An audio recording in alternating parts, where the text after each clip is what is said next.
মসজিদের ওই পালকিখানা আসবে সবার দ্বারে সবার জানা, বড়ই পাতার গরম পানির শেষ গোসল দেবে সব জানা। গোসল শেষে সাদা কাপড়ে চির বিদায় দেবে মনা। আসসালামু আলাইকুম প্রিয় বন্ধুরা, এটা একটি কাপড়, এটা একটি সাদা কাপড়, অথচ এই কাপড়টায় আমাদের যত অর্জন যা কিছু আছে সকল কিছুর শেষ পরিণতি।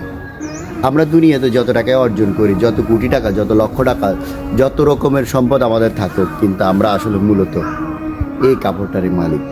প্রিয় বন্ধুরা, তো আমরা তো এই কাপড়টার মালিক, আমরা সবাই জানি। এই বিষয়ে আমাদের কারো দ্বিমত নাই যে আমরা শুধু এই কাপড়টার মালিক।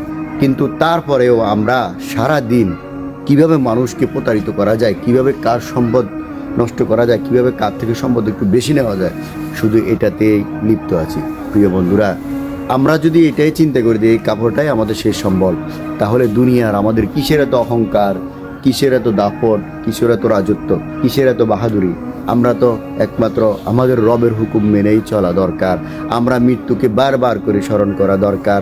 প্রিয় বন্ধুরা, আমি যখন মসজিদ থেকে বের হই, তখন আমাদের মসজিদের খাটগুলো আমাদের মসজিদের সামনে অবস্থিত।